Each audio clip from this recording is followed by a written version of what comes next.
या विद्यालयाच्या नूतनीकृत इमारतीच्या उद्घाटनाप्रसंगी प्रथमतः रयत शिक्षण संस्थेचे संस्थापक कर्मभूषण डॉक्टर कर्मवीर भाऊराव पाटील आणि त्यांच्या कार्याला त्यांनी आजन्म वाहून घेतले त्या रयत माऊली लक्ष्मीबाई पाटील वहिनी यांना प्रथम वंदन करतो। आज 5 सप्टेंबर शिक्षक दिन या दिवशी कार्यक्रमाचे नियोजन झाले, त्यामुळे आम्ही सर्व रयत सेवकांमध्ये एक वेगळा उत्साह निर्माण झाला।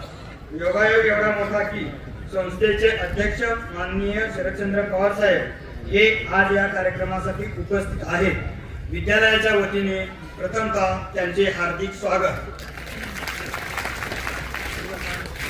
तसे आमचे विद्यालय ग्रामीण आणि दुष्काळी भागातील सदैव अर्थनियोजन कोलमडलेले अशाही परिस्थितीत ज्यांनी सर्व क्षेत्रात उंच भरारी घेतली ते आमच्या गावचे दैवत माननीय चंद्रकांत दळवी साहेब यांनी ज्यावेळी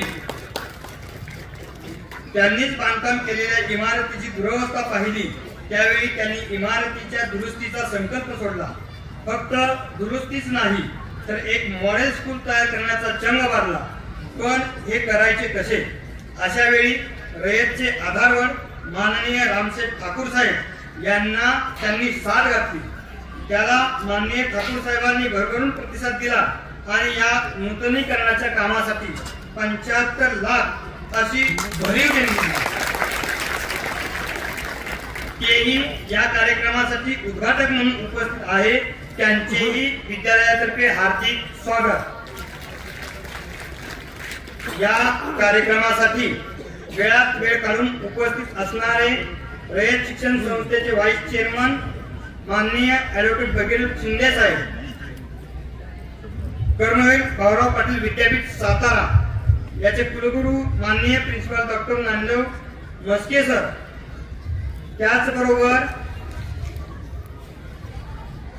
रयत शिक्षण संस्थेचे सचिव माननीय विकास देशमुख साहेब, विधान परिषद सदस्य माननीय श्री शशिकांत शिंदे साहेब, रयतच्या मॅनेजिंग काउन्सिलचे सदस्य माननीय प्रभाकर देशमुख साहेब, इतर मॅनेजिंग काउन्सिलचे सदस्य यामध्ये माननीय ॲडव्होकेट रवींद्र पवार साहेब, माननीय प्राध्यापक डॉक्टर सदाशिव कदम सर, माननीय डॉक्टर एम.बी. शेख सर, माननीय doctor Vitthal Shivankar sir,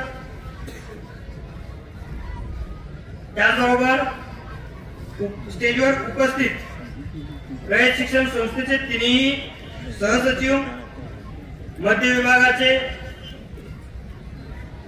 chairman माननीय संजीव पाटील साहेब, मध्य विभागाचे विभागीय अधिकारी, सहाय्यक विभागीय अधिकारी आणि त्याचबरोबर माननीय आमदार बाळासाहेब पाटील हे मान्यवर या ठिकाणी उपस्थित आहेत। नामोल्लेख ज्यांचा राहिलेला आहे या सर्वांचं विद्यालयाच्या वतीने स्वागत करतो आणि माझं प्रास्ताविक मी थोडक्यात चालू करतो। विद्यालयाची पूर्वीची परिस्थिती जर पाहिली तर विद्यालय हे अतिशय 1984 साली नूतन इमारतीच्या बांधकामाला सुरुवात झालेली होती। आज विद्यालयाची थोडीशी दुरावस्था झालेली होती। स्लॅब गळका, रंग नाही, जुने पुराणे बेंच, लाईटच्या तारा लोंबकळतात, अशा प्रकारच्या अनेक गैरसोयींचा पारा आपल्याला या ठिकाणी वाचता येईल। यामधून याच विद्यालयातून अनेक अधिकारी, डॉक्टर, कुलगुरू, वैज्ञानिक, उद्योजक निर्माण झाले। त्यातच माननीय चंद्रकांत दळवी साहेबांसारखा नाविन्यता जपणारा, भविष्याचा वेध घेणारा, समाजात मिसळणारा खिलाडू वृत्तीचा विद्यार्थी घडतो काय? संघटन कौशल्याच्या जोरावर त्यांनी मित्रांचा प्रवास एकत्र केला आणि 1994 मध्ये पहिले काम हायस्कूलच्या इमारतीच्या बांधकामाचे केले। त्यावेळी संपूर्ण इमारतीच्या बांधकामाचे बजेट हे फक्त 9 ते 10 लाख रुपये एवढे होते। आज इमारत दुरुस्त केलेली आहे। या दुरुस्तीचा सिव्हिलचा खर्च हा 60 लाख रुपये आहे।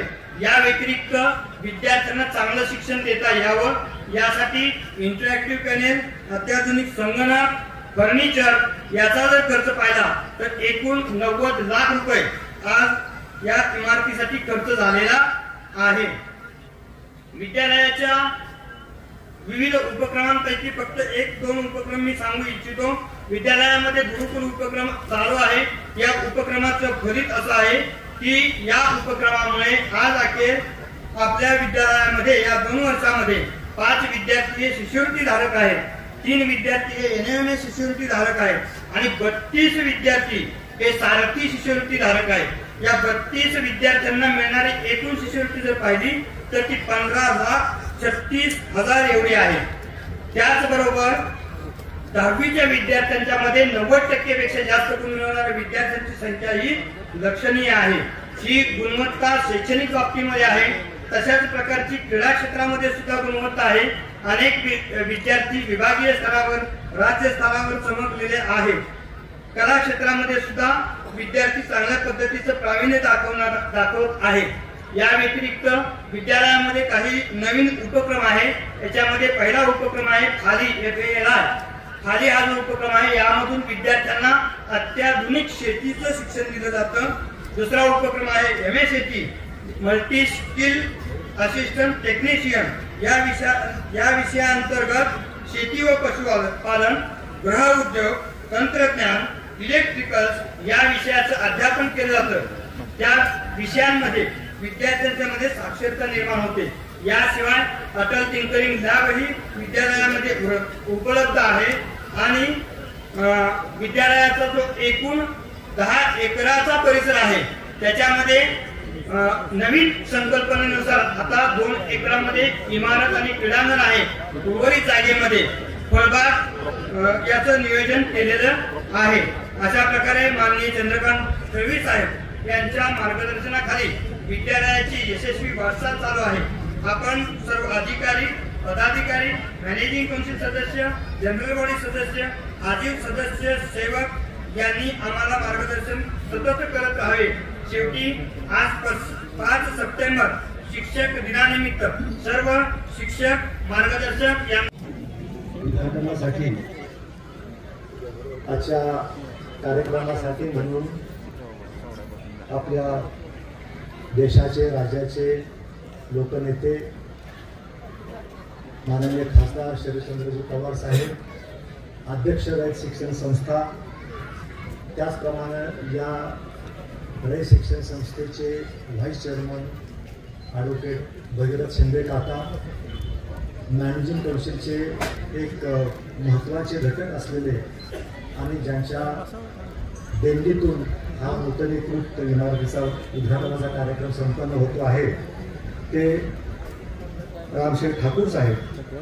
या कार्यक्रमासाठी व्यासपीठावर उपस्थित असलेले कर्मवीर भावा पाटील विद्यापीठाचे कुलगुरू ज्ञानदेव म्हस्के साहेब, सचिव श्री विकास देशमुख साहेब, मध्य विभागाचे विभागीय चेअरमन श्री संजय पाटील साहेब आज कार्यक्रमासाठी आवर्जून उपस्थित आहेत। माझे मित्र प्रभाकर देशमुख, त्याचप्रमाणे मॅनेजिंग काउन्सिलचे एक महत्त्वाचं योगदान मॅनेजिंग काउन्सिलमध्ये देतात ते आमचे सहकारी माननीय ॲडव्होकेट रवींद्र पवार, सदस्य managing council, doctor Sadashivrao Kadam, सदस्य मॅनेजिंग काउन्सिल, JK बापू।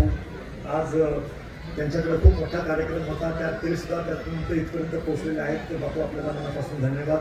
सदस्य managing council Shri BN Pawar, त्याचप्रमाणे शिवलिंग कुडवे, नवनाथ झरदारे, डॉक्टर राजेंद्र मोरे, व्यासपीठावर उपस्थित असलेले सर्व मान्यवरून, खास करून माजी सहकार मंत्री श्री बाळासाहेब पाटील आमदार, त्याचप्रमाणे शशिकांत शिंदे साहेब आमदार, तसेच डॉक्टर जाधव, या ठिकाणी व्यासपीठावर उपस्थित असलेले सर्व मान्यवर, त्याचप्रमाणे इतक्या मोठ्या संख्येने या कार्यक्रमासाठी आपण सर्वजण उपस्थित आहात।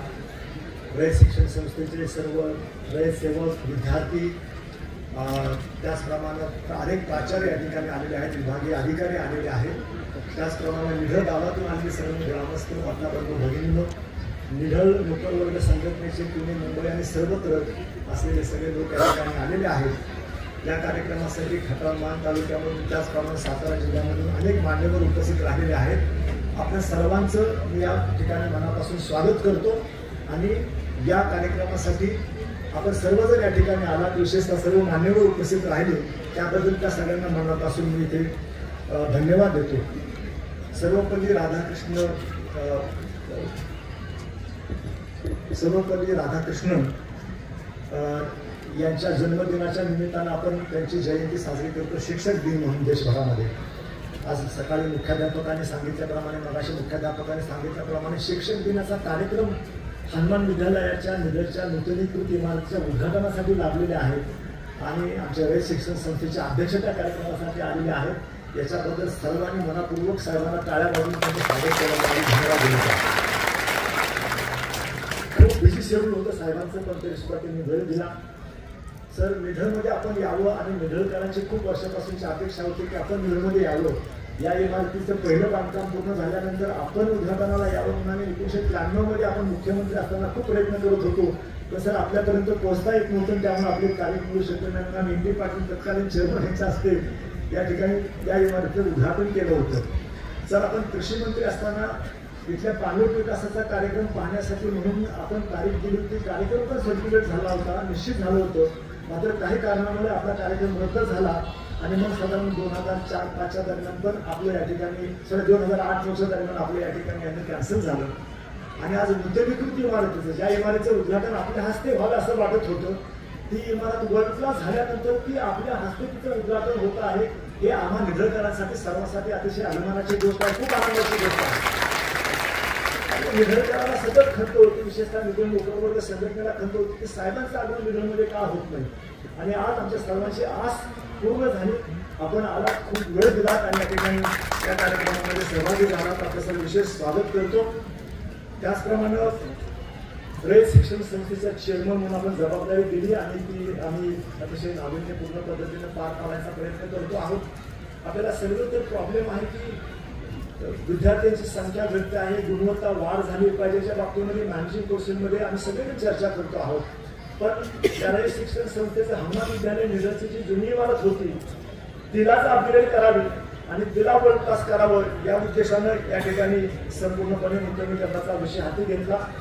आणि जो काही खर्च होणार होता त्याच्यासाठी आमच्या रयत शिक्षण संस्थेला अतिशय उदार अंतकरणानं मनपूर्वक तन मन धनानं संस्थेमध्ये काम करणारे रामशेठ ठाकूर साहेब, खासदार पनवेल, लोकनेते ते म्हणून प्रसिद्ध आहेत, त्यांनी या कामासाठी भरघोस निधी दिला. 75 लाख रुपयाचा निधी दिला. आपल्याला आश्चर्य वाटेल, आज सकाळी 11 वाजता ते या ठिकाणी आलेले आहेत आणि 11 वाजल्यापासून संपूर्ण गावाच्या विकासाची पाहणी आम्ही करतो आहोत. थकलेले नाहीत अजूनही आणि अजूनही व्यासपीठावर सकाळपासून या ठिकाणी येण्याची आतुरतेने वाट पाहतो ते या ठिकाणी सहभागी झालेले आहेत. रामशेठ ठाकूर साहेब, आपण फार मोठ्या प्रमाणावर अनुदान उपलब्ध करून दिल्यामुळे निधरमध्ये आम्ही एक अतिशय सुंदर अशी शाळा निर्माण करू शकलो. वर्ल्ड क्लास एखादी शाखा कशी निर्माण करता येऊ शकते जुन्या इमारतीमधून.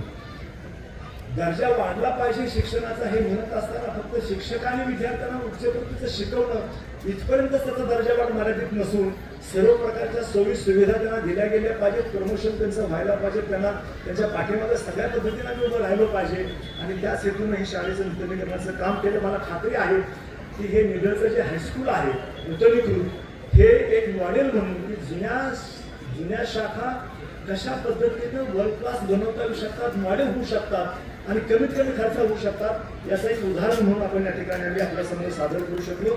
याचा मला विशेष या ठिकाणी आनंद आहे. या शाखेचा दर्जा अतिशय उत्तम आहे. 550 पेक्षा अधिक ग्रॅज्युएट झालेले आहेत, 100 पेक्षा अधिक पोस्ट ग्रॅज्युएट आहेत आणि 10 पेक्षा अधिक मुलांनी या ठिकाणी डॉक्टरेट मिळवलेले आहेत. सर्व क्षेत्रामध्ये, परदेशामध्ये, US मध्ये, जर्मनीमध्ये, इंग्लंडमध्ये सगळीकडे आज या शाखेचे विद्यार्थी पोहोचलेले आहेत. सर, या गावाच्या विकासाची प्रक्रियाच मुळात शिक्षणापासून सुरुवात झाली. 1983 मध्ये मी सिव्हिल सर्व्हिसेसमधून उपजिल्हाधिकारी म्हणून रुजू झालो आणि पहिल्या 10 वर्षामध्ये ही 10 एकर जागा निर्मळ समाजाने दिली आणि ही इमारत या ठिकाणी गावातल्या लोकांच्या लोकवर्गणीतून निर्माण झाली आणि ती इतकी सुंदर आहे, त्या सुंदर परिसर पण आहे. सगळ्यांनी पाहिल्यानंतर त्यांनी खूप त्याच्याबद्दल खूप चांगल्या भावना व्यक्त केल्या. आता ही शाळा सुंदर झाल्यानंतर अशा प्रकारच्या शाळा संस्थेमध्ये कशा पद्धतीने निर्माण करता येऊ शकतील, एक मॉडेल चेअरमन म्हणून जबाबदारी पण होती. एक मॉडेल निर्माण करावं आणि त्याच्या आधारावर म्हणजे काहीतरी केलं तर सांगायला अधिकार प्राप्त होतो. थोडं केलेलं आहे, आता सांगायचा मला अधिकार प्राप्त झाला असं मला वाटतं आणि म्हणून यापुढं संस्थेमध्ये खूप चांगल्या प्रकारच्या सर्व शाखा निर्माण करायचा आम्ही सर प्रयत्न करू. सर, गेले 41 वर्ष 1983 पासून ग्राम विकासामध्ये आम्ही काम करतो आहोत. मी नोकरीला लागलो त्या पहिल्या दिवसापासून सेवानिवृत्त झालो मार्च 18 मध्ये आणि त्याच्यानंतर आता 6-7 वर्ष नॉनस्टॉप आम्ही निढळकर गावाच्या विकासासाठी काम करतो आहे. त्याला पाणी नव्हतं. आज समृद्ध गाव आहे. कुठल्याही केनालचं पाणी नाही. आपण मला असे वड्यावर उभं राहून गाडीतनं पाहिलं तो केनाल वाहत नव्हता, तर तो वॉटरशेड डेव्हलपमेंट मधून साठलेलं पाणी उफळून पाझरून वड्यामध्ये आलं. बंधारे सगळे 70 बंधारे भरले, त्याच्यातून वाहणारं पाण्याचे धबधबे आपण मगाशी बघितले. एक चमत्कार आहे. निढळ गावामधलं वॉटरशेड डेव्हलपमेंटसाठी इंडोजर्मन वॉटरशेड मधून त्या काळामध्ये 1.5 कोटी रुपये मिळाले. एवढं काम करण्यासाठी 1.5 कोटी मधून आम्ही डोंगराच्या माथ्यावर 22 हेक्टर गावाचं क्षेत्र आहे. तिथून ते दर्जाच्या तलाव्यापर्यंत 5000 एकर 2001 हेक्टरमध्ये पडलेला पाण्याचा थेंब अडवलेला आहे. आणि त्याच्यानंतर आम्ही मागं वळून बघितलेलं नाही. गावाचा सर्वांगीण विकास झालेला आहे. आज सकाळपासून मॅनेजिंग काउन्सिलचे बहुतेक सदस्य आणि खास करून रामशेठ ठाकूर साहेबांनी भगीरथ शिंदे काका आम्ही सगळ्या गोष्टी बघितल्या सकाळपासून आपण येऊपर्यंत. आणि त्याच्यानंतर त्यांना लक्षात आलं की खूप चांगल्या प्रकारचं काम झालेलं आहे. सर, गावाचं काम करून थांबलेलं नाहीये. मी सत्व फाउंडेशन नावाने संस्था सुरू केलेली आहे.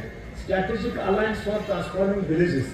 आणि सेवानिवृत्तीनंतर गेले 6 वर्ष मी त्याच्यामध्ये काम करतो आहे. महाराष्ट्रामध्ये 15 गावं निढळसारखी मॉडेल कशी करता येतील त्याच्या बाबतीमध्ये मी काम करतो आहे. दिंडोरी तालुक्यामधून काकांना माहिती आहे की 15 गावामध्ये आणि बार्शी तालुक्यामधल्या काही गावामध्ये मी तिथे काम करतो आहे. एक गावाचा सिस्टमॅटिक डेव्हलपमेंट प्लॅन केलेला आहे. कुठलंही गाव शून्यातून 10 वर्षामध्ये निढळ इतकं विकसित होऊ शकतं त्या विकासाच्या स्ट्रॅटेजीज बनवलेल्या आहेत. कुठल्याही गावाचा विकास म्हटलं तर भौतिक विकास, आर्थिक विकास आणि मानव विकास. निढळमध्ये सगळ्या गोष्टी बारापतीच्या चांगल्या केलेल्या आहेत. हे झालं कसं, केलं कसं आणि भविष्यामध्ये गावाने कसं करावं याच्या बाबतीमध्ये निढळ गावावरचा गेल्या 40 वर्षाचा प्रवासाचं एक पुस्तक तयार केलेलं आहे. आणि तेही लवकरच लोकांच्या सेवेमध्ये रुजू होईल, जेणेकरून ते पुस्तक वाचून सुद्धा लोकांना गावाचा विकास करता येईल याच्या बाबतीमध्ये मला पूर्णपणे खात्री आहे. सर्व आपल्याला आश्चर्य वाटेल की रयत शिक्षण संस्थेची सुरुवात आम्ही जी केली ती ग्रामविकासापासूनच केली. म्हणजे कुठल्याही गावाचा विकास ही शिक्षणापासूनच होऊ शकतो याच्या बाबतीमध्ये अण्णांचा पूर्ण विश्वास होता. म्हणून गावागावामध्ये देवळामध्ये शाळा बनवल्या. गावातल्या लोकांनी जागा दिली. गावातल्या लोकांनी सगळे त्या शिक्षकांचे पगार दिले आणि अण्णांनी स्थापन केलेल्या अध्यापक विद्यालयामधून शिक्षक पाठवायचे आणि शाळा सुरू व्हायच्या. निढळची शाळा सुद्धा 1964 मध्ये अशाच पद्धतीने सुरू झाली. देवळामधून आणि देवळामधून इथं आलेली आहे. तर निढळ आपल्या रयत शिक्षण संस्थेच्या उद्दिष्टामध्ये सुद्धा ग्रामविकास हे आपलं उद्दिष्ट आहे. आणि कदाचित अण्णांच्या डोळ्यासमोर हेच असावं की शिक्षणामधून गावाचा विकास होईल आणि गाव समृद्ध होतील. मला असं वाटतं की रयत शिक्षण संस्थेच्या उद्दिष्टामध्येच हे असल्यामुळं गावांचा विकास हे सुद्धा आमच्या रयत शिक्षण संस्थेचे उद्दिष्ट मानून शाळा हा तिचा मुख्य घटक ग्रामविकासाचा मानून भविष्यामध्ये काम करण्याचा आम्ही सर्वजण प्रयत्न करू हे मी या ठिकाणी आपल्याला आवर्जून सांगू इच्छितो. तर हे काम करण्यामध्ये खूप मोठं योगदान आमचे मुख्याध्यापक जगदीश निर्मळ यांनी केलं. खूप मोठं काम होतं. 10 महिन्यामध्ये काम पूर्ण केलं. जगदीश निर्मळ त्यांचे सर्व सहकारी आणि विजय जाधव माझी विद्यार्थी सिव्हिल कॉन्ट्रॅक्टर आहे. याच गावाकडची कातळके वाडी आहे, त्या वाडीचे ते रहिवासी आहेत. त्यांनी हे काम केलं. त्यांचा पण आपण या ठिकाणी अतिशय चांगल्या पद्धतीने सत्कार करणार आहोत. मला सर आपल्याला सांगितलं की हे जे चित्र लिहिलेले आहेत 26 प्रकारचे चित्र काढलेले आहेत ते विद्यार्थ्यांसाठी मार्गदर्शक आहेत, विधुबोधक आहेत. रयत शिक्षण संस्थेमधले एटीडी शिक्षक आहेत सरसंकर म्हणून जामखेड राज्यपूर्वी निधळा होते. त्यांच्या संकल्पनेतून माझ्या सहकार्यातून हे काम 10 शिक्षक आणि एटीडी शिक्षक आणि रयतच्या हे काम उभं केलेलं आहे. या निधळच्या सर्व कामामध्ये मागे सहकार मंत्री असताना बाळासाहेब पाटील आले होते. त्यांनी सहकार संस्थे आमचे विविध कार्यकारी सोसायटीची इमारत बघितलेली आहे. शशिकांत शिंदे साहेबांसह आम्हाला सतत सर्व प्रकारचं मार्गदर्शन आणखी त्यांची आम्हाला सर्व प्रकारच्या योजनांमध्ये मदत होते. सर आज मी आपल्याला काय मागण्यासारखं गावामध्ये सर काहीच नाही, पण आपण आलात आणि काहीच मागितलं नाही असं कसं होऊ शकतं.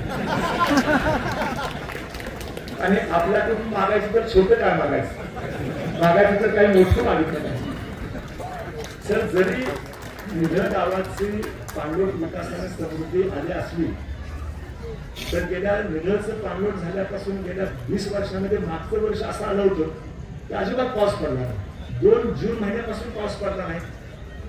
अशी परिस्थिती पण येते आहे की मागच्या वर्षी फळबागा गेल्या, ऊस गेल्या, आल्याची शेती गेली, परत शेतकरी अडचणीमध्ये आला. योगायोगाने झेक खटापूरचं जे पाणी आहे आज खटाव आणि मान तालुक्यामध्ये आलेला आहे. हा जो नेरचा तलाव आहे त्या नेरच्या तलावामध्ये पाणी झेक खटापूरचं आलं आहे. तिथून मग मान तालुक्यामध्ये हा समोर 14 किलोमीटरचा बोगदा ह्या डोंगरामध्ये पाडून नवलेवाडीमध्ये ते पाणी त्या ठिकाणी बाहेर येतं आणि कॅनॉलनं पाणी नेरच्या तलावात जात आहे. मान तालुक्यामध्ये हा असा भाग आहे आमचा, म्हणजे निढळ कातळकेवाडी आणि निढळच्या हद्दीवरच मान तालुक्यामध्ये 7 गाव आहेत. गोडशेवाडी, कुळेवाडी, पांढरेवाडी, जाधववाडी, शेरेवाडी, दिवडी आणि मग इथून हे सगळं पाणी कॅशमेंट मधून जातं. खाली लघु पाटबंधारे तलाव आहे, म्हणजे वॉटरशेडच्या आउटलेटला दर्जाचा लघु पाटबंधारे तलाव आहे. याच्यामध्ये जर त्या झेक खटापूरचं पाणी पडलं तर तिथून ते भुरकवडी मार्गे उडूच आणखी परत तेराळा धरणामध्ये जाऊ शकतं. अशा प्रकारची परिस्थिती आहे. पण लोकेशन असं आहे की सगळ्यात उंचावर मान तालुक्यामध्ये आणि खटाव तालुक्यामध्ये भौगोलिक दृष्ट्या, पण तरी देखील मान तालुक्यामधून नेर उपसा सिंचन योजना 2 मधून वेटणे, पुसेगाव, धावडकी, उंबरमळे आणि निढळचं 800 हेक्टर क्षेत्र भेजणार पाणी योजना सुरू झालेली आहे आणि त्याच्यातून कदाचित पुढच्या 5-6 महिन्यामध्ये पाणी येईल आणि या भागाचं कल्याण होईल. निढळ गावाचं 800 हेक्टर क्षेत्र त्याच्यामध्ये दिसत आहे, पण 2000 हेक्टर पैकी 1200 हेक्टर शिल्लक राहतं. कातळकेवाडीचं 600 हेक्टर क्षेत्र शिल्लक राहतं. कातळकेवाडी निढळ गावाची वाडी होती जी पूर्ण महसूल गाव म्हणून त्या ठिकाणी इंडिपेंडंट ग्रामपंचायत झाले, पण कल्चर, व्यवहार आणि इथले सगळे एकच हायस्कूल आहे. त्यामुळे निढळ गाव आणि कातळकेवाडी आमच्यासाठी एकच आहे. निढळ आणि कातळकेवाडीसाठी जर 1200 हेक्टर राहिलेलं क्षेत्र आणि हे जे 7 गावं सांगितली मान तालुक्यामधील निढळ गावाच्या हद्दीवर मान तालुक्याच्या हात सुरू होते, तिथले 7 गावांचे साधारणपणे 2500 हेक्टर 3700 हेक्टर क्षेत्रच फक्त कदाचित भविष्यामध्ये या मान खटाव तालुक्यामध्ये विना पाणी राहिल्यासारखी वाटतं. आणि म्हणून माझा पण याच्यातला अनुभव असल्यामुळे मी 2021 मध्ये याचा अभ्यास केला आणि एक योजना माननीय जलसंपदा मंत्री यांच्याकडे सुपूर्द केली आणि त्याचं सर्वेक्षण व्हावं म्हणून अशी विनंती केली होती. ही योजना फार साधी आणि सिंपल आहे, कमी खर्चाची आहे. जे ह्या डोंगराच्या बोगद्यातून पाणी बाहेर पडतं नवलेवाडीमध्ये, तिथून ते 200 मीटर जर का फक्त उचललं तर निढळच्या हद्दीमध्ये रामेश्वरीमध्ये डोंगराची खिंड आहे, त्या ठिकाणी वितरण तलाव बांधता येऊ शकतो आणि त्या वितरण तलावामधून एक पाईपलाईन, बंदिस्त पाईपलाईन कातळकेवाडी आणि निढळसाठी आणि एक पाईपलाईन गोडशेवाडी, पांढरवाडी आणि दिवडी आणि शेरेवाडीसाठी आणि तिकडचं 2500 हेक्टर क्षेत्र भिजून हे सगळं पाणी शेवटी जाणार आहे दर्जाच्या तलावामध्ये आणि तिथून ते खाली भुरकवडी मार्गे ओढूसपर्यंत जाणार आहे. अत्यंत कमी खर्चाचे फक्त 200 मीटर पाणी उचलायचं आहे. तिथे साठवण तलाव बांधावा लागेल आणि पुन्हा वितरण भाव बांधावा लागेल आणि या योजनेचं सर्वेक्षण व्हावं म्हणून प्रयत्न करतो आहे. मी आपल्याला विनंती करेन की याचं सर्वेक्षणही व्हावं आणि भविष्यामध्ये ही योजना सरकारने मार्गे लागावी आणि या भागाचं दैन्य कायमस्वरूपी ठीक आहे. निढळमध्ये पाणलोट झाला आहे, आम्ही प्रगती पथावर, पण ह्या बाकीच्या गावांचं काय आणि मग निढळच्या बरोबर या गावांना सुद्धा आणि आम्हालाही पाणी मिळालं तर पाहिजेच आहे. मी आपल्याला सर या निमित्तानं आपण निढळमध्ये आला आहात, खूप वर्षांनी भागात आला आहात, हा निढळसाठीच नव्हे तर या परिसराचा एक प्रश्न म्हणून आपल्यासमोर मी मुद्दा मांडलेला आहे. मी आपल्याला आग्रहानं विनंती करेन की आपण याच्यामध्ये आम्हा सगळ्यांना सहकार्य करावं, मदत करावं आणि ही योजना भविष्यामध्ये मार्गे लागेल यासाठी आपण या सगळ्या भागातल्या लोकांच्यावर एक मोठी आपली मेहरबानीच होईल असं मी मानतो. दुष्काळ भागातली जनता या खास करून आत्मोद्धार आवाजी आपल्याला धन्यवाद देईल. मी या ठिकाणी थांबतो. आपण सर्वजण खूप मोठ्या प्रमाणावर आला आहात. व्यासपीठात सगळी मंडळी आलेली आहेत आणि खास करून माननीय कौन्सिलचे सगळे सदस्य या विभागातले आलेले आहेत आणि या कार्यक्रमामध्ये सहभागी झालेले आहेत. कार्यक्रमाला उशीर झाला आहे, माझं भाषण थोडं लावलेलं आहे. आपल्या सगळ्यांची क्षमा मागतो, साहेबांची क्षमा मागतो आणि माझं भाषण थांबवतो. जय हिंद, जय महाराष्ट्र. या शिक्षण संस्थेचे अध्यक्ष आदरणीय बाबासाहेब, या गावचे भूमिपुत्र आणि रयत शिक्षण संस्थेचे चेअरमन आणि चंद्रकांत दळवी साहेब,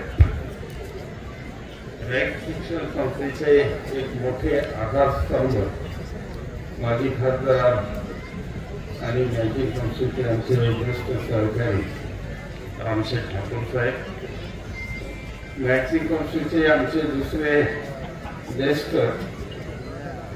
सहकारी ॲडव्होकेट रवींद्र पवारजी, प्रभाकर देशमुखजी, शिवरकर सर, कर्मवीर भाऊराव पाटील विद्यापीठाचे कुलगुरू प्राचार्य डॉक्टर मस्के सर, मॅनेजिंग काउन्सिलचे इतर सर्व सदस्य, कार्यक्रमाला या ठिकाणी खास करून ज्यांनी उपस्थिती दिली ते राज्याचे माजी मंत्री, एक आदर्श राजकारणात समाजकारणातलं एक व्यक्तिमत्व आमदार बाळासाहेब पाटील आणि तितकंच दोघांचं तिसरं नेतृत्व आमदार शशिकांत शिंदे साहेब, आमच्या संस्थेचे सचिव विकास देशमुख साहेब, जुरी सहसचिव पुतळे सर, पवार सर, विभागाचे आमचे दोन्ही विभागाचे मध्य विभागाचे अध्यक्ष संदीप पाटील साहेब, दक्षिण विभागाचे अध्यक्ष शेख साहेब, संस्थेचे अनेक प्राचार्य आणि माजी प्राचार्य समोर बसलेले आहेत. प्रत्येकाचं नाव घेतलं पाहिजे आणि खरं म्हणजे खूप दूरवरून लोक या ठिकाणी उपस्थित झालेले आहेत. ते संस्थेचे सर्व माजी प्राचार्य, प्राध्यापक, शिक्षक, या गावातील सर्व संघटनांचे प्रतिनिधी, गावचे या विद्यालयाचे प्राचार्य, शिक्षक, ग्रामस्थ, पत्रकार बंधू आणि विद्यार्थी बंधू भगिनी, वेळ बराच झाला आणि बोलायचं खूप आहे. सकाळी 10 पासून गावामध्ये आलोय आणि 5 तास सगळ्या शिवार फिरून झालं. 5,000 एकराचं शिवार असलेलं मोठं गाव. आमचं गाव, माझं गाव पाडळी शिंदे तालुक्यात आहे. गावाचा शिवार 400 एकराचा आहे. तेव्हा 400 एकर कुठे आणि 5 एकर कुठे म्हणजे एक सामने आहे. आमचं पण असं 4 बाजूला डोंगरात बसलेलं गाव आहे. तेव्हा एक नैसर्गिक सामने आहे. पाण्याच्या बाबतीत आम्ही थोडं तुमच्यापेक्षा जास्त भाग्यवान आहोत. पण एक माणूस गावामध्ये जन्माला येतो आणि तो संपूर्ण गाव कशा रीतीने बदलू शकतो याचं म्हणजे दळवी साहेब एक उदाहरण आहे. आणि मी मगाशी म्हणालो की महाराष्ट्राच्या प्रत्येक गावामध्ये चंद्रकांत दळवी साहेबांसारखा पुत्र जन्माला आला पाहिजे, आला पाहिजे. एवढं मोठं काम दळवी साहेबांनी केलं. कामाचं वैशिष्ट्य पण आहे साहेब. आम्ही तर खूप शिकतो, पण इथे एक वेगळं पण असं दिसलं. कोट्यावधी रुपयाची कामं झालेली पाहिजे. ती जलसंधारणामध्ये आहे, ती वनक्षेत्रामध्ये आहे, ती शेतीच्या याच्यात दिसत आहे, ती गावाच्या बाबतीत सुद्धा विचारच नाही. असं गावात मी पाहिलं नाही. काय म्हणजे ते एका वाक्यामध्ये ते म्हणाले की आमच्या गावामध्ये एकही माणूस असा नाही की तो अर्थदृष्टीने सक्षम नाही. आणि मी आमच्या डोळ्यांनी पाहिजे की ज्या गावामध्ये भजी पाव विकणारं कुटुंब एका टपरीमध्ये छोट्याशा विकत होते, त्यांनी स्वतः त्याच्या कष्टावर बांधलेली 2 मजली इमारत पाहून तिथे चकितच झालं. दुधाच्या बाबतीत दुधा पूर्वीचं उत्पादन, आजचं उत्पादन हे सगळं पाहून ते गाव आपली तर म्हणजे ती गार्डन पाहून तर सुचवत नव्हतं. आपण कुठे तालुक्यात जिल्ह्यात आहोत, कुठे आहोत, इतकी सुंदर गार्डन कुठेही पाहिलेली नाही. म्हणजे काय राहिले त्या गावामध्ये विकासाचं काही शिल्लकच राहिलं नाही. आणि म्हणून हे सगळं करताना मी असं म्हणत होतो की या गावाचा कोण एवढा म्हणजे व्यक्ती माणूस आहे की त्याचा आर्थिकदृष्ट्या जबरदस्त ओढत या गावावर आहे आणि त्याशिवाय हे होणं शक्यच नाही. आणि पण दळवी साहेबांनी सगळं जे काही केलंय ते सगळं शासकीय पैशातून केले. एक आमचं उदाहरण सोडू द्या, आमचं म्हणजे ठाकूर साहेबांसारखं की त्यांनी खूप मोठं योगदान दिले, पैसे दिले, त्यांचे संस्थेवर खूप उपकार आहे, त्यांच्यावर स्वतः त्यांना आवडत पण नाही ते त्यांच्याबद्दल चांगलं बोललेलं, गोड बोललेलं. पण एवढं एक उदाहरण सोडलं तर एवढा पैसा हा फक्त सरकारच्या ज्या योजना आहेत त्या योजनेच्या माध्यमातून एवढे पैसे खर्च करणे असा माणूस महाराष्ट्रात मी अजूनपर्यंत पाहिले नाही. अनेक आयुष अधिकारी, अनेक आयुष अधिकारी झाले, तर ते तेवढ्यावर नाही. ते असं म्हणजे ज्याला आपण काय म्हणतो स्वतः पोषण पाहणारे असं नाही. म्हणजे आपल्याला ग्रामस्थांना आणि शहरांना माहीत नसेल ते आमच्याकडे नाशिक जिल्ह्यामध्येच आले आणि नाशिक जिल्ह्यामध्ये सुद्धा 15 गावाला अशी दत्तक घेतली. त्यांना सगळ्या गावांना त्यांनी आर्थिक पैसा कसा आणि या गावात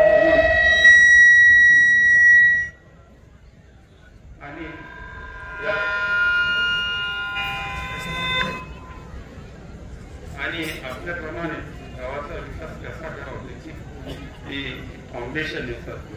त्याच्यातून आपले सह्याद्री जे आहेत ते एकत्र बघून त्यांनी काम करतात आणि खूप दूरदृष्टी म्हणजे आपण म्हणतो आणि आपण हे सगळे म्हणतो की पवार साहेब एक खूप दूरदृष्टी असणारे व्यक्ती आहे. अनेक लोक त्या देशामध्ये समाजामध्ये दूरची विचार असणारी अनेक माणसं आहेत. विचार असून त्याचा मिशन पाहिजे ना. तर पवार साहेबांच्या अंगी जसे आहे तसं आमच्या दळवी साहेबांच्या बाबतीमध्ये आहे. तेव्हा खूप बोललं पाहिजे दळवी साहेबांच्या बाबतीत, पण आता थोडंसं साहेबांना जायचं आणि शिक्षणाच्या बाबतीमध्ये तर ते म्हणजे तुमचं आणखी एक महान बाळासाहेब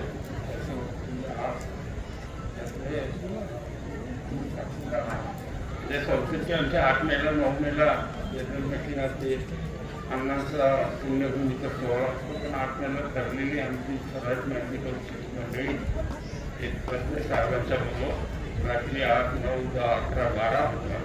पण मी गेली 15 वर्षापासून भाऊ अशी एक मीटिंग झाली नाही की दळवी साहेब राज्य परिषदेचे सदस्य पण नव्हते, पण त्यांची मीटिंग सुटली नाही. एकमेव 16 जिल्ह्यात अपवाद असणारा जनरल बॉडीचा सदस्य ती मीटिंग असते. आणि बाळासाहेब तुम्हाला पण सांगतो की त्या मीटिंगमध्ये दुसरं हे काही नाही. आमच्या संस्थेच्या अनेक काही कामं असतील म्हणजे एक गोष्ट पवार साहेबांनी कधी म्हणजे मान असेल, खटाव असेल, कोलगाव असेल यांच्याविषयीचे शेतीविषयीचे प्रश्न, पाण्याविषयीचे प्रश्न दळवी साहेब तुम्हाला एकाही वर्षी पवार साहेबांनी विचारलं नाही. असा 8 मेची तारीख कधी दिली तेव्हा पवार साहेबांनंतर तुमच्या सगळ्या भागात आणि त्या सातारा जिल्ह्यातच खूप मोठं बारीक बारीक गोष्टीवर शेतकऱ्यांच्या बाबतीमध्ये लक्ष आहे आणि त्या दृष्टीने प्रयत्न करत आहे. शिक्षणाच्या बाबतीत खूप बोललं पाहिजे. 1-2 मिनिटात दळवी साहेब एक 15 वर्ष झाले संस्थेचे चेअरमन झाले. त्यापूर्वी एक माजी कौशल्य सदस्य होते. पण गेल्या 1-2 वर्षामध्ये संस्थेने एकूण काळ टाकली आणि तशी तुम्हाला आज इथे हे सगळं बदल दिसतोय, नाविन्य दिसतोय. असं नाविन्य संस्थेमध्ये सुरू झाले. एक दुर्दैवाची बाब आमच्या दृष्टीने अशी आहे की शिक्षकांची भरती जी आहे ती माध्यमिकला 1400-1500 जागा असते, महाविद्यालयाला 450-500 500च्या मध्यपाठाची जागा असतात. म्हणून आता ते दोन्ही ते खूप काम करतात. देशमुख साहेब, दळवी साहेब शासनात काम केलेलं आपल्याला सगळं माहिती आहे आणि सगळे प्रस्ताव त्यांनी शासनात दाखल केले. ते काहीतरी मंजुऱ्या झाले. 700 शिक्षक मिळाले. कुणीतरी सामान्यात आले माणसं निश्चित असतात, कुणीतरी कोर्टात जातं, स्टे घेतात. त्यामुळे ते अडकलेले आहेत आणि या 8 दिवसामध्ये ते सगळे प्रश्न सुटले जातील. सगळ्या शाळांना शिक्षक मिळतील, मुख्याध्यापक मिळतील आणि त्या दृष्टीने थोडंसं गेली 5 महिन्यापासून थोडंसं हे झालंय, पण मी पूर्व परिस्थितीत काय पण त्यापेक्षा अधिक प्रभावी असं शिक्षण ज्ञान विद्यार्थ्यांना चांगलं कसं मिळेल. आणि हे आमचं नाही पवार साहेबांचा मी म्हणतो, पवार साहेब वस्तू देत नाही का 8 मेला आम्हाला वर्षभराचा रोज मिळत असतो आणि त्याचा ऑडिट पुढच्या 8 मेला होतो आणि ते बंद केलं नाही काही तुम्हाला सांगण्याची गरज नाही. आणि त्यामुळे शिक्षणाच्या बाबतीत खूप पुढे आता नाही आपण पवार साहेब म्हणतात तसं की वयस्करांना पैसा देणगी घ्यायची नाही, पालकाकडून घ्यायची नाही आणि ते आपल्या त्या प्रकल्पासाठी कुठं इतर संस्थांच्या वर्तमानपत्र जाहिराती देतात की आमच्याकडे या प्रवेश घ्या, आम्हाला एवढी देणगी द्या, ही अवस्था रहायचीच नाही. त्यामुळे रयतमध्ये झालेले प्रकल्प वर्तमानपत्रात जाहिराती वगैरे सुचत नाही. पण मी अनेक संस्थांशी ते नाशिकला मराठा आपल्यानंतरची दुसरी मोठी संस्था आहे त्याशी माझा संबंध आहे. पण रयत शिक्षण संस्थेने शिक्षणामध्ये खूप पुढे फार वेळ लागेल त्याला बघायला, पण मी बोलत नाही. पण हे फक्त आणि फक्त रयतने खूप दिले. रयत नाही हे असं लोक काही म्हणतात आमच्यासारख्याला का म्हणतात का तुमच्या आमच्या तुम्हाला राज सत्ता तुमच्या दारात आहे तुमच्याकडे त्यांना बोलायचं वेगळा अर्थ जास्त देशमुख चव्हाण साहेब कर्नल आनंदनंतर चव्हाण साहेब महाराष्ट्राचे मुख्यमंत्री होते त्यावेळेला ते रयत अध्यक्ष झाले. चव्हाण साहेब वाढल्यानंतर दादा महाराष्ट्राचे मुख्यमंत्री या रयतचे अध्यक्ष झाले. दादा वाढल्यानंतर साहेब संस्थेचे मुख्यमंत्री होते राज्याचे आणि संस्थेचे अध्यक्ष झाले. त्यामुळे राज्यसत्ता तुमच्या संस्थेमध्ये मी लोकांना नेहमी सांगतो हे सगळं जरी असली तर ती राज्यसत्ता संस्थेच्या दारात तुम्हाला दिसते की आतमध्ये आलेली नाही आणि त्याने पण योग दिलेली नाही. पण तिचा फायदा रयतचा फायदा हा रयतला झाला कमी झाला हा भाग पण सगळ्यात जास्त फायदा महाराष्ट्राला झालाय. मोठा इतिहास आहे आणि त्यामुळे रयतने महाराष्ट्रासाठी खूप खूप काही शिक्षणामध्ये केले. संस्थेसाठी ते केले, संस्था सोडून द्या पण संपूर्ण महाराष्ट्रासाठी केलं की फार म्हणजे यशवंत चव्हाण साहेबांच्या याच्यात आपण शिक्षणाचं सार्वत्रिकरण त्यांच्यामुळे झालं. आणि त्याच्यामुळे काय झालं तर रयतचे अध्यक्ष झाले, त्यांनी पाहिलं ग्रामीण भागामध्ये विद्यार्थ्यांची काय दशा आहे आणि मग राज्याचा तो निर्णय आहे. तो निर्णय कोणामुळे घेतला ते रयतचे अध्यक्ष असतील झाले असतील.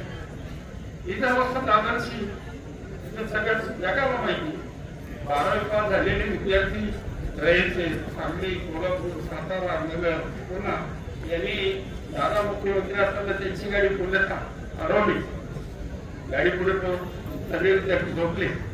ते म्हणाले आम्ही 87-88% मार्क आहेत पण इथं गव्हर्नमेंट मेडिकलला इंजिनिअरिंगला ऍडमिशन मिळत नाही. कर्नाटकात तिकडे मिळतात 20-25 लाख रुपये आणून म्हणून दादा खाली उतरले. पोलीस मुलांना उचलायला लागले.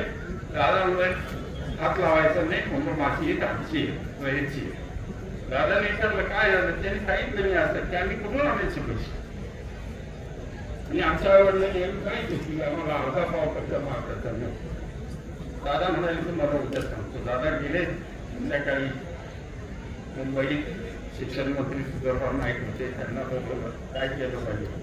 ते म्हणाले काही कॅबिनेटमध्ये ठराव पास करा आणि तयार करा आणि खाजगी महाविद्यालय वैद्यकीय आणि अभियांत्रिकी आपल्याला सुरू करते.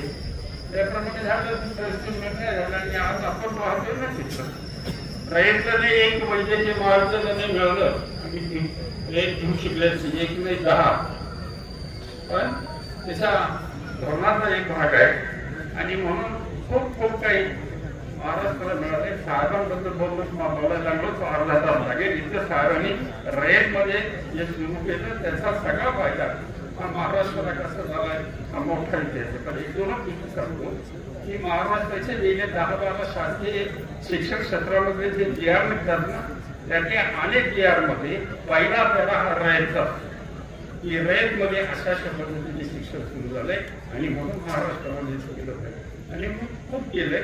आणि ते करण्यासाठी चव्हाण साहेब असतील वसंतदादा असतील 30 वर्षापासून जे करतंय आणि शिक्षणामध्ये संपूर्ण महाराष्ट्रामध्ये जे काही नाविन्य येते नवीन त्याचं सर्व श्रेय हे पवार साहेब त्यांनासाठी आणि म्हणून की आजच्या या कार्यक्रमाला या ठिकाणी उपस्थित राहिले संस्थेतर्फे त्यांना खूप खूप म्हणजे उपस्थित राहिल्याबद्दल खूप खूप काय झालं शब्दही सुचवले मला, पण त्यांचे आभार मानतो.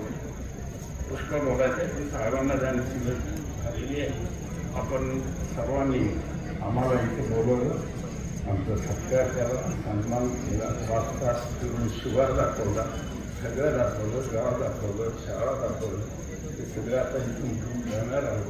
त्याबद्दल आपलं सर्वांचे येडळ येथील हनुमान विद्या मंदिराच्या इमारत नूतनीकरणाचं उद्घाटन आपल्या सर्वांचं दैवत या रयत शिक्षण संस्थेचे अध्यक्ष आदरणीय पवारसाहेब, रयत शिक्षण संस्थेचे दुसरे आमचे आदरणीय नेते रामशेठ ठाकूर, अनिल पाटील, रामशेठ शिंदे, तानाजी मस्के, नामदेव मुस्के, चंद्रकांत दळवीसाहेब, विकास देशमुख, बाळासाहेब पाटील, प्रबंध देशमुख, व्यासपीठावरील सर्व रयत परिवार, उपस्थित या कार्यक्रमाला असलेले सर्व उपस्थित कार्यकर्ते, शिवसेना, राष्ट्रवादी, त्याचबरोबर काँग्रेस तिन्ही पक्षाचे नेते, उपस्थित बंधू-भगिनी, माझ्या विद्यार्थी मित्रांनो, सर्वजणांना नैवशोध पार झालेला आहे. त्यांना रामशेठ ठाकूरांचा मनापासून आभार एवढ्यासाठी व्यक्त करतो. शोधेचा ठाकूर बघितले, राज्यातले ठाकूर बघितले, गणितले ठाकूर बघितले, तर पनवेलमधला गडीमधला हा ठाकूर रामशेठ म्हणून ग्रामीण भागामध्ये आदरणीय पवार साहेबांच्या असलेल्या सहकार्यातून 5-5 कोटी दान करतो आणि इथूनच ग्रामीण भागातल्या विद्यार्थ्यांना ज्ञान परिवर्तन करण्यासाठी फार योगदान देतो. सातारा जिल्ह्याच्या वतीने रामशेठ तुम्हाला हृदयापासून दंडवत घालतो आणि मनापासून आभार व्यक्त करतो. कारण आपण आहात म्हणून जगाच्या स्पर्धेमध्ये अशा प्रकारचे विद्यालय बनवून स्पर्धात्मक युगामध्ये आधुनिकतेने घेणारं हे कार्य आपण करतात, त्याबद्दल मनापासून आपला आभार व्यक्त करतो. आणि दळवी साहेबांच्या बाबतीमध्ये उल्लेख करणं गरजेचं आहे. भूमिपुत्र आहे आणि खरं म्हटलं तर पवार साहेबांची दूरदृष्टी फार महत्वाची असते. हा नेता बरोबर एक माणूस हिराचा ओळखतो. आज अध्यक्ष म्हणून, चेअरमन म्हणून दळवी साहेब आले, विकास देशमुख साहेब आले. दळवी साहेबांचा उल्लेख एवढ्यासाठी करतो, ज्यांनी आर पाटलांच्या बरोबर टंचामुक्ती अभियान राबवलं, ज्यांनी आर पाटलांच्या बरोबर ग्राम विकासाचं एक स्पर्धा आयोजित केली, ग्राम स्वच्छता अभियान राबवलं, पैसे कमी खर्च करता, बक्षीस सरकारचं कमी देता, जनतेच्या सहयोगातून ऐक्यात घडवण्याचा प्रयत्न या महाराष्ट्रात पहिल्यापासून कोणी केला तर तो दळवी साहेबांनी केल्याचा अभिमानाने उल्लेख करावा लागतो. आणि म्हणून फार विचार असलेली बुद्धी असलेला हा व्यक्ती निळगावच्या असलेल्या मातीशी सुद्धा तसाच निगडीत राहिला. दुष्काळावर मात करण्याची प्रक्रिया आम्ही जलसंधारातून आता उभी करतोय, पण दुष्काळावर मात करण्याची प्रक्रिया त्यावेळेला निढळमध्ये त्यांनी केली आणि निढळच्या आजूबाजूच्या वाड्या वस्त्यामध्ये नंदवनं फुलवलं. सातारा शहरामध्ये गार्डन नाही, पण निढळमध्ये गार्डन आहे. आणि अशा प्रकारच्या वेगवेगळ्या प्रकारच्या असलेल्या विकासाला चालना देणारा नेता फार मोठ्या प्रकारचा बुद्धिवंत आहे आणि तो निढळचा सुपुत्र आहे, याचा तुम्हाला आम्हाला अभिमान असला पाहिजे. ज्यांनी शाळेला सुद्धा प्रगतीवर नेण्यासाठी ज्या पद्धतीने योगदान दिलं त्या दळवी साहेबांचं मनापासून या ठिकाणी अभिनंदन करतो. आणि मला माहिती आहे की रयतची उद्याची असलेले स्पर्धात्मक युगामधला रयत परिवार या शिक्षण संस्थेच्या माध्यमातून, या दोन्ही असलेल्या दळवी साहेब आणि देशमुख साहेबांच्या माध्यमातून पूर्णपणाने या महाराष्ट्रामध्ये आणि देशामध्ये चांगल्या प्रकारचं यश मिळवण्यासाठी यशस्वी होतील. अशा प्रकारच्या शाळा, अशा प्रकारच्या उत्तम इमारती या ठिकाणी उभं करतील आणि शिक्षण प्रणालीमध्ये बदल करतील. प्रत्येक गावामध्ये चंद्रकांत दळवी आपल्याला असायला पाहिजे आणि प्रत्येक गावामध्ये रामशेठ ठाकूर असायला पाहिजे, ज्यांनी शिक्षण संस्था प्रगती होऊ शकते. म्हणून त्यांचं मनापासून अभिनंदन करतो. बऱ्याच विद्यार्थी इथं गुणवंत झाले. या शिक्षण संस्थेतून दळवी साहेबांनी पदवी घेऊन केली, MPSCची परीक्षा पास झाली. असेच विद्यार्थ्यांचा सन्मान केला. तर खटावमध्ये फार आणि मानमध्ये दुष्काळ जरी असला तर या खटाव मानमध्ये या देशाच्यासाठी योगदान देणारे अनेक अशा प्रकारचे IAS ऑफिसर झाले. त्यामध्ये आमच्या वेगवेगळ्या खराब खेळामध्ये मला आमचा मनोज देशमुख आहे. परवाच्या दिवशी त्याच्या मुलाचा 17 वर्षाच्या पद्या अंतर्गत या खटावता आहे. त्याचा 17 वर्षाचा मुलगा उपकर्णधार महाराष्ट्राच्या टीममध्ये झाला. अशा प्रकारचे काम करणाऱ्या सर्व मंडळींनी हा इतिहास घडवलेला आहे. आणि पवारसाहेब कोणी काही म्हणून रयतवर कोणी किती टीका करू ज्याचा उल्लेख शिंदे साहेबांनी केला, पण पालक आणि मुलं जाणतात ही एकमेव संस्था अशी आहे जिथं राजकारण नाही, एकमेव संस्था अशी आहे जिथं प्रगतीवर नेण्याचा प्रयत्न करतात, संस्था हातामध्ये घेण्याचा अनेक जण प्रयत्न करतात. परंतु पवार साहेबांसारखं, पाटील साहेबांसारखं आणि वरती बसलेल्या सर्व मान्यवरांचं जोपर्यंत या शिक्षण संस्थेवर निस्वार्थपणाने ग्रामीण भागातला विद्यार्थी हा जगाच्या पाठीवर जावा अशा प्रकारची अपेक्षा आहे, त्याला पूर्ण करण्याचा प्रयत्न करतात, तोपर्यंत जनता तुमच्या पाठीमागे राहणार हा विश्वास व्यक्त करतो. आणि अशा प्रकारचा निधीचा आदर्श घेऊन आपण पुढे जाऊया. धन्यवाद. जय हिंद, जय महाराष्ट्र. खरं तर मला देशमुख साहेबांनी बोलवलं आणि आल्यानंतर 5 तास जवळजवळ भद्रत शिंदे साहेबांनी तिथे या विभागामध्ये फिरत होतो. या गावचा परिसर आणि प्रत्येक गोष्ट आम्ही पाहिली आणि खरंच आम्हाला इथे येण्याची संधी मिळाली त्याबद्दल फार आनंद झाला. आणि मला वाटते की इथे येऊन अतिशय भरपूर चांगल्या गोष्टी आम्हाला शिकायला मिळाल्या. त्यावेळी 5 तास आम्ही फिरत असताना असं एकही माणूस भेटला नाही. ज्याला भेटलो जिथे इथे गेलो तिथं दळवी साहेबांची एक दूरदृष्टी, शिस्तबद्धपणा आणि ह्या सर्व गोष्टी करताना विकासाच्या दृष्टीनं त्यानं उचललेली पावलं पाहिली. प्रत्येकाला या गावच्या कारभारामध्ये सहभागी करून घेतलंय.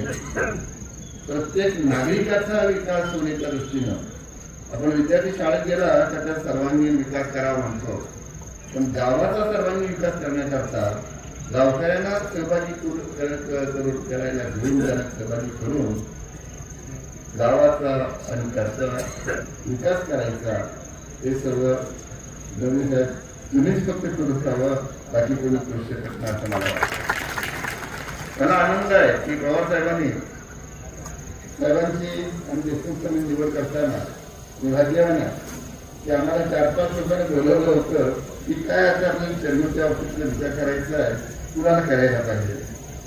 त्या मिटिंगला साहेब आपण मला बोलवलं पुण्याला. आणि मला वाटलं पवार साहेबांचा आमच्यावर किती विश्वास आहे ते त्याच्यातून दिसलं. आणि त्यांनी जी सर्वांची चर्चा करून काय कसं त्या प्रत्येक पॉईंट टू पॉईंट चर्चा करून नवीन साहेब तुमची निवड केली ती खऱ्या अर्थानं सार्थ झाली आणि रयतला आपल्याला एक चांगलं असं करून झालं. अगोदर आपले एम डी पाटील साहेब होते, आमचे अनिल पाटील साहेब होते, तेव्हा सर्व काम करतायत.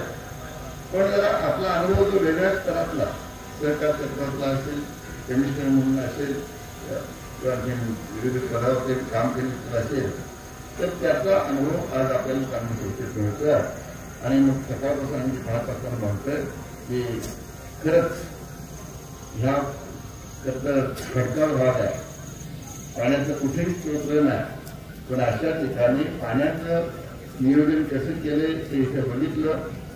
एक शाखा आणि आपल्याला पाहायला गेलं वास्तू आपण म्हणतो की जी त्यांनी बांधली बनवली गावकऱ्यांच्या सहकार्याने आणि ते इतकं चांगलं मेंटेन केलेलं आहे.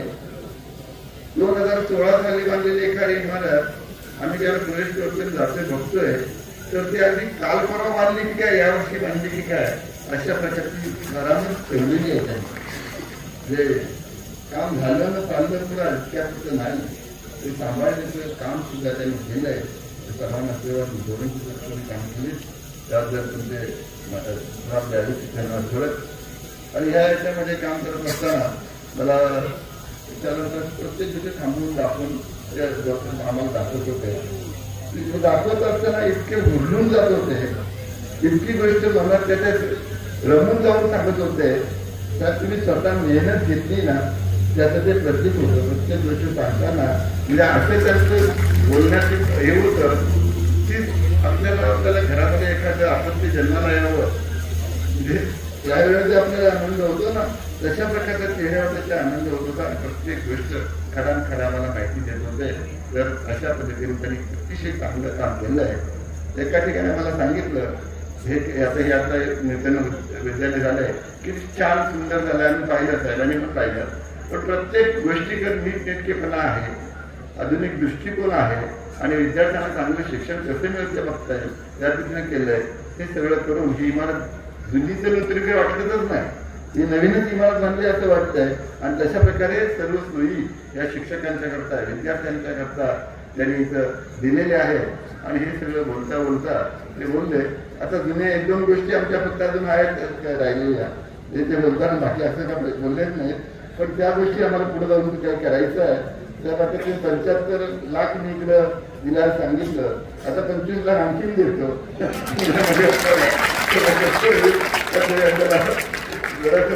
मलाही बरं वाटेल.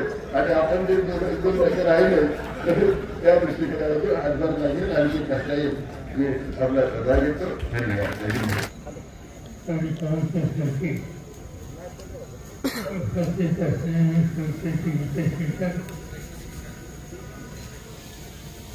माझी खासदार रविशंकर ठाकूर,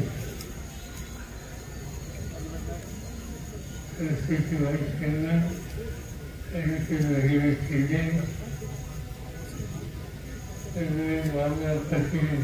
विद्यार्थ्यांचे कुलगुरू डॉक्टर राजेंद्र मोर्चे, शिवप्रसाद देशमुख, कमलाकर देशमुख, रवींद्र पवार, डॉक्टर शेख आणि हा सगळा सोहळा आयोजित करण्यासाठी जे काही परिवर्तन या ठिकाणी झालं त्याच्यासाठी ज्यांनी कष्ट केले ते आपल्या सगळ्यांचे सरकारी संस्थेचे चेअरमन चंद्रकांत बेदी, मुख्याध्यापक आणि कलाकारांसाठी उपस्थित असलेले सर्वांचे आमदार पाटील, आमदार शशिकांत शिंदे, अन्य सगळे सहकारी आणि मंडळी त्या सर्व कार्यक्रमाच्या निमित्तानं आज या ठिकाणी येत आलं. गेले अनेक वर्ष इथे या प्रकारचा विचार माझ्या मनामध्ये होता. ज्यांनी सुद्धा काही वेळेस सुचवलं नव्हतं. पण या कारणाने जमलं नाही. आज विचारलं त्याचा मला प्रचंड आनंद झाला. मेंटेन गोष्टी ही जी संस्थेची वास्तू आहे तिच्यात अंधाराला बदल केला, अजूनही आणली. अध्यापक आणि मुलांच्यासाठी नवीन सुविधा दिली आणि एक प्रकारचा अध्यक्ष केलेल्या माध्यमातून संस्थेच्या सगळ्या शाखांच्या समर्थन. आणि दुसरं महत्वाचं काम की हा सगळा परिसर गेल्या अनेक वर्षातून शहरातून दुष्काळी भाग करत असतो. त्या दुष्काळावर सामूहिक प्रयत्नाच्या माध्यमातून आपण मात करू शकतो अशा प्रकारची कामगिरी चंद्रकांत बेदी आणि त्याच्या सहकार्याने केली. त्याचा आनंद तुम्हाला मला सगळ्यांना. आज एका गोष्टीची सुरुवातीला सांगावं लागलं आणि ते म्हणजे रावसाहेब ठाकूरांनी या कामाला प्रोत्साहन देण्याच्यासाठी नेहमीप्रमाणे मुख्य आमचे मदत केली. रावसाहेब ठाकूर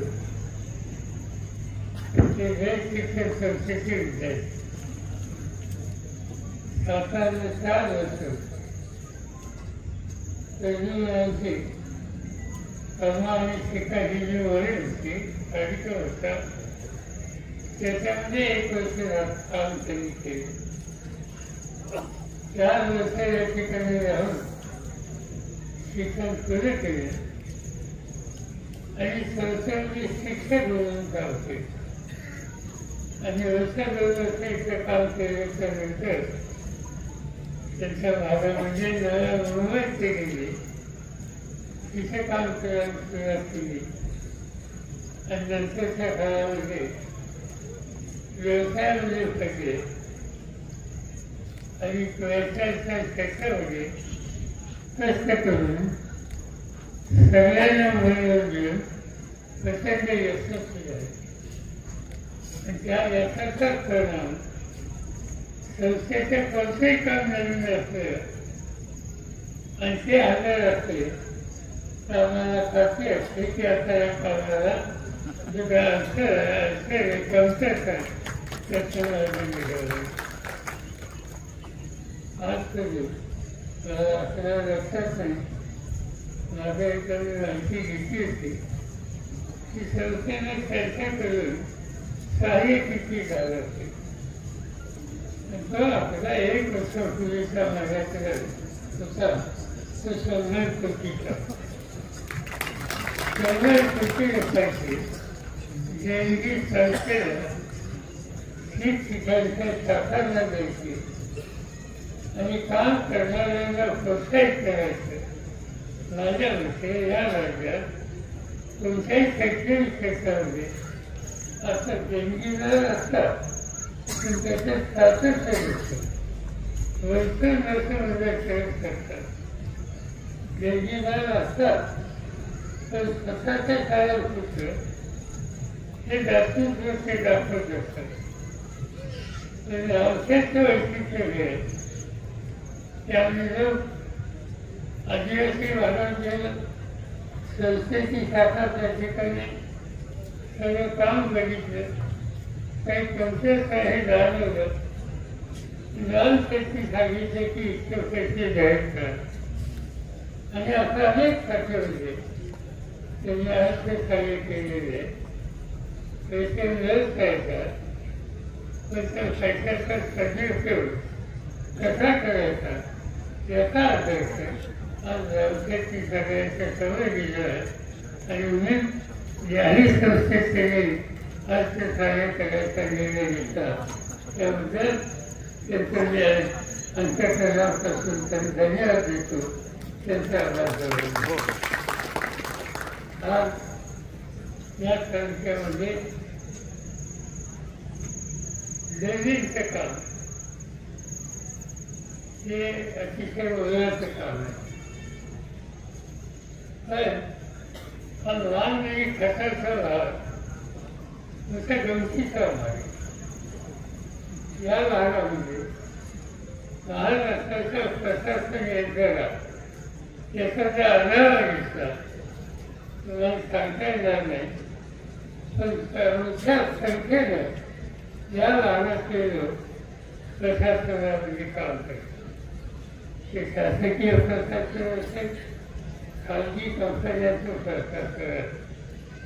मला एकदा लहान आणि खटाव तालुक्याच्या आदिवासी प्रशासकीय अधिकाऱ्यांचे संमेलन होतं. ते देशमुख या ठिकाणी आहेत आणि दरवी या दोघांचे ते संमेलन आयोजित करण्यामध्ये पुढाकार होते.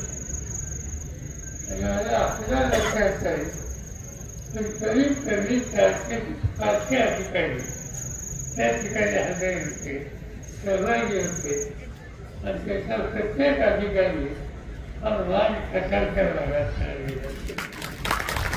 आज महाराष्ट्राच्या शासनामध्ये 2 तालुक्यांचे इतक्या मोठ्या प्रमाणात अधिकारी कोणत्या तालुक्यात आले हा जर प्रश्न विचारला तुम्हाला यांची मनोवृत्ती कुणी करू शकेल असं या ठिकाणी असेल.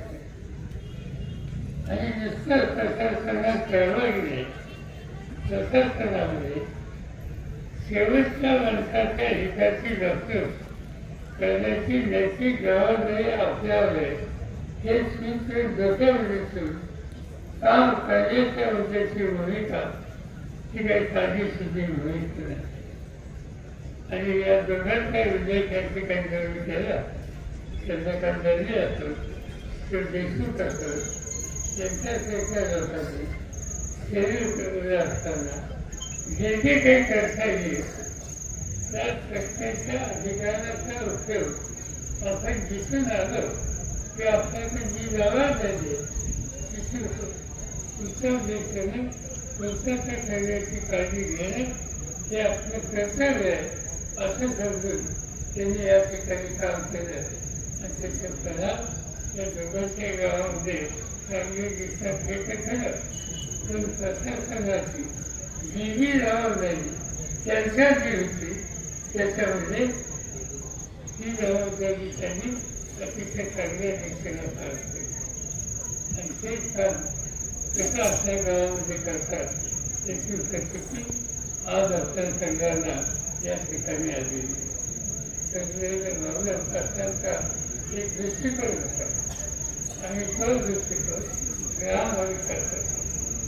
तो ग्राम विकास हे सूत्र आज या ठिकाणी त्या संस्थेच्या अनेक शाखांमध्ये चांगलं काम चाललेलं तसेच काम या ठिकाणी आपल्याला बघायला मिळालं त्याचा आनंद आपल्या सगळ्यांना मनापासून होता. हा आणखी गोष्टीच्या संबंधी या ठिकाणी चर्चा करण्यात आली. आणि ते म्हणजे ब्रह्मन साहेब एक संस्थेचे शिक्षक आहे आणि ते 2 पुस्तकं पाहिजे. एक तुझे सर्व अन्वय यांच्या संबंधीचा भाग घे आणि दुसरा शिवशक्तीचा उद्देश तुझे सर्व अन्वय त्याच्याबद्दल अधिक काही सांगण्याची आवश्यकता नाही. या देशामध्ये आणि या राज्यामध्ये सुद्धा या लोकांचं जे योगदान आहे ते आपण कधी विसरू शकत. शाहू महाराज एक आपले वेगळे राजे होऊन या देशामध्ये राजे अनेक होऊन गेले, संस्थानिक अनेक होऊन गेले, पण सत्तेचा उपयोग शेवटच्या माणसांसाठी करायचा हे सूत्र अख्या लोकांना नाही ज्यांनी आपल्या मनामध्ये केलं. त्या राजाच्या वाणिकेमध्ये शाहू महाराजांचा उल्लेख हा कथक करण्यात आलेला होता. शाहू महाराज त्यांनी शिक्षणाचा विस्तार केला, शाहू महाराजांनी शेतीला प्रोत्साहन केलं, शाहू महाराजांनी शेतीला पाणी आणि वीज याचं महत्त्व लक्षामध्ये घेऊन त्या संबंधीची पुस्तकं केली. आणि सगळ्यात एक महत्त्वाची गोष्ट समाजामध्ये फसवेल करा तर फसवणूक करा आणि अशा व्यक्तीला तुम्ही मुक्त पाहिजे. महाराजांनी सांगितलं तुमच्या काय होणार हे त्यांना करत असेल तर अशा लोकांचा माझा मुक्त नाही. आजचा काय होईल ते सांगा, आजचा काय होईल, आज काय होईल हे सांगा. पण या सगळ्या लोकांनी फारच खर्च केलं की तुम्ही नेता नंतर तुम्हाला आनंद मिळेल शेवटी नाही लागलेला. महाराजांनी सांगितलं ठीक आहे 2 दिवसांनी घेऊन या. 2 दिवसांनी घेऊन आले. तो दक्षिणेचा आलेला विद्वान आला आणि तो विद्वान महाराजांचा फिरायला आणि रडायला लागला. महाराज म्हणजे की रडत घ्या नाही. त्यांनी आम्ही 2 दिवस झाले तुमच्या पोलिसांनी मला पकडलं, तुरुंगात टाकलं, मला वगवलं, 2 दिवस जेवण सुद्धा केलं आणि म्हणून मला मिळलं होतं. शाहू महाराज माझं उद्याचं भविष्य काढण्यासाठी तो आला. तुझं उद्या काय होणार आहे हे तुला कळलं ना. याचा अर्थ त्या आपल्याला चुकीच्या गोष्टीवर माझा विश्वास नाही. आणि त्यांनी सगळ्या लोकांना सांगितलं की आपली माणसं माझ्यासोबत कधी उभं करून जाऊ नका. हा सर्ववादांचा विज्ञानाच्या संबंधीचा दृष्टिकोन. महात्मा फुलेंच्या विषयी एक पुस्तक आहे. महात्मा फुलेंच्या विषयी काय सांगायचं अनेक गोष्टी त्यांच्या विषयी वाटतात. शिक्षणाचं सार्वत्रिकरण, मुलींच्या शिक्षणाच्यासाठी काही ठेवायचं योगदान या गोष्टी सांगता येतील. तर एक गोष्ट लक्षामध्ये घेतली पाहिजे की दुसरीकडे विज्ञानाचा आणि व्यवसायाचा विचार हा नेहमी केला. त्याचे एकच उदाहरण असं आहे की इंग्लंडचे राजा आपल्या देशात असतो आणि इंग्लंडचा राजा प्रथम जाऊन हा ऐकवला भारता म्हणजे या निघाला आणि तो भारत कायद्याच्या लोकसभेचं स्वागत करायला मुंबईच्या समुद्र किनाऱ्यावर एक कमान बांधली त्याला आपण गेटवे ऑफ इंडिया म्हणतो. आणि त्या गेटवे ऑफ इंडियाच्या तिथे राजा पंचम देवाचं लहान लागणार होतो. लहान लागण्याच्या ठिकाणी त्याच्या अधिकाऱ्यांनी त्याचं स्वागत केलं आणि त्याच वेळेला एका कोपऱ्यामध्ये एक वंजाचं बांधायला डोक्यात दिसलेला एक कोणता उभा असतात त्याच्या हातात कागद होता आणि तो पंचम देवाची नजर आपल्याकडे येईल वळेल याच्याकडे लक्ष देत होता. अधिकाऱ्यांनी त्याला बाजूला केलं. पंचमदेवांनी त्यांना सांगितलं आणि त्यांना गमत होती हा मुंजाला कोण आहे कसं त्याची मला समजून घेते आणि म्हणून त्याला पुढं बोलवलं आणि त्याच्या हाताचा कागद त्यांनी पंचमदेवाच्या हातात दिला. ते कागद काय करतात त्या कागदावरती काही मागणी आहे. त्याची मागणी काय पहिली मागणी ही होती की तिला आमच्याकडे काही भागात दुष्काळ पडतो आणि दुष्काळ पडण्याच्या नंतर इंग्रज सरकारच्या वतीने लोकांच्या शेतीचा कालावधी खरीप फळाचं काम केलं जातं. ही खरीप फळाची शिक्षा आणखी बंद करा आणि याच्याऐवजी जो काही पाऊस पडेल त्याचा प्रत्येक थेंब कसा साचवता येईल आणि भूगर्भाची पाण्याची पातळी कशी वाढवता येईल असं काम आमच्या लोकांना द्या. दुष्काळाला एक प्रकारचं उत्तर मिळेल ही पहिली मागणी त्यांनी केली होती जी आज आपण निर्णयाच्या परिसरामध्ये प्रसार करतो. दुसरी मागणी केली होती त्या निवेदनात की शेतीला जोड पाहिजे. तो जोड धंदा करायचा असेल तरच शेती ही परवडणार आहे. जेव्हा शेती करून चालणार नाही काहीतरी जोडधंदा हवा आणि तो जोडधंदा द्यायचा असेल तर दुधाचा धंदा होतो. पण आमच्या घरात त्या गाई कशी वापरणारा वळू हा समरस्कचा झालेला आहे आणि त्यामुळे हवंच बसं उत्पादन मिळत नाही आणि इंग्रज साहेबांनी विनायकेचं वळू असावा आणि नवीन पद्धती या देशात तयार करावी की जेणेकरून अधिक दूध हे वाद्याशिवाय राहणार नाही ही दुसरी मागणी केली. मागणी करणारा हा खेळूच करू दुसरा शिक्षा तुम्ही म्हणतात त्यांचं नाव जोशीराव करी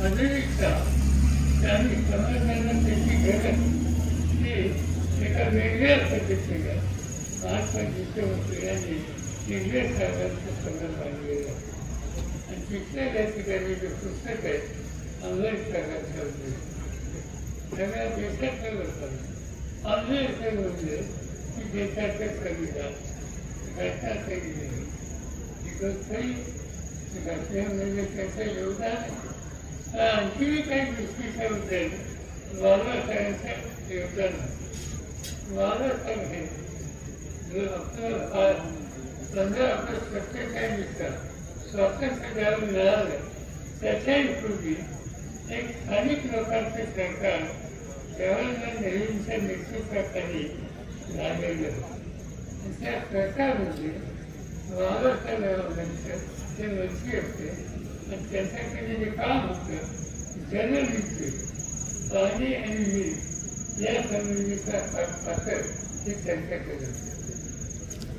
त्या काळात स्वातंत्र्य मिळाल्यानंतर सरकार आणि हे खातं आल्याच्या नंतर बाबासाहेबांनी काय करावं बाबासाहेबांनी काही महत्वाचे विचार घेतले. या देशामध्ये सगळ्यात मोठं धैर्य करतं त्याची चर्चा नेहमी होत असते. आणि त्या धरणावरून पंजाबमध्ये हरियाणामध्ये 90%पेक्षा अधिक जमीन जी ओल्यासाठी झाली, बागायत झाली, त्या धरणाचं नाव नाथुराम. आणि त्यावेळेला बाबासाहेब जलविद्युत खात्याची वरची असते त्यावेळेला हिमालयाच्या अतिरिक्त पाण्याचा उपयोग हा साठून कुठे केला पाहिजे यासाठी धरणाची संकल्पना त्यांनी आपल्या फाईलमध्ये वाढली आणि त्यांनी नाथुरामचा निर्णय घेण्यासाठी आपली सही केली आणि त्या निर्णयाला संमती केली. त्या काळामध्ये जेव्हा एकही धरण 5 वर्षापूर्वी स्थानिक लोकांच्या कल्पनेतून झालेलं दुसरे धरण जसं नाव दामोदर लैंगिक आत्महत्या या अंगामध्ये वर्षात झाले त्याचाही निर्णय हा महाराष्ट्रात जलविद्युत खात्याचे वरती आणि पाण्याचा कसा विचार केला त्यांना तर पाण्यापासून वीज कसावी आणि वीज हे प्रगतीचे साधन असू शकेल ही भूमिका महाराष्ट्रांनी वाढली. आणि त्यांच्या कारखान्यामध्ये विद्युत खात्याचे मंत्री म्हणून विद्युत निर्मितीसाठी विद्युत भांड्यावर जे असतात इलेक्ट्रिसिटी वर्क ही संकल्पना बाबासाहेबांनी केली, घेऊन केली आणि त्याची अंमलबजावणी झाली. आणि ज्या राज्यात अधिक वीज आहे गरजेपेक्षा ज्या राज्यात वीज नाही त्या अधिक राज्य वीज असलेल्या राज्याची वीज संसद असलेल्या राज्यात देण्यास यंत्रणा असली पाहिजे. आणि त्यासाठी बाबासाहेबांच्या काळामध्ये ट्रान्समिशन कॉर्पोरेशन नावाची एक संघटना त्यांनी सुरू केली. आज या देशामध्ये अनेक राज्याची जागा ही संसद असलेल्या राज्यामध्ये असते त्याची सुरुवात ही बाबासाहेबांनी केली. आणि बाबासाहेब सर्व असतो महाराष्ट्रात कुठे असतो आधुनिकतेचा विचार करणारं एक आपल्याला वेगळं असं व्यक्तिमत्व होतं. आणि त्याच्यावरचे विधान माझं पुस्तक माझ्या वाचण्यात आले नाही तर अनेक पुस्तकं मी त्याच्यावरती वाचली. माझा आग्रह हा आहे की वेस्टसारख्या संस्थेमध्ये आधुनिकतेचा पुरस्कार करण्यासाठी अशा नेत्यांच्या संबंधीचे जे जे लिखाण असेल ते आपल्याला मुलामुलींच्यासाठी आपण उपलब्ध करून दिलं पाहिजे. आणि वैज्ञानिक मानसिकता ही त्यांची तयार करण्याची ही खबरदारी केली पाहिजे. आणि हे करण्यासाठी अतिशय उत्तम कार्याची आवश्यकता असते.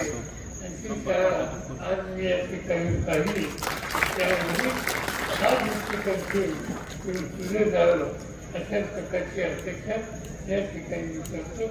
बाकी काही प्रश्न या ठिकाणी माझे जे कथापूर आणि त्या सर्वांनी पाण्याच्या बाबतीत काही करायची कल्पना या ठिकाणी द्यायला मिळाली. आणि एवढंच काही सांगणं की आत्ता मी काही करू शकत नाही. 3 महिने थांबा.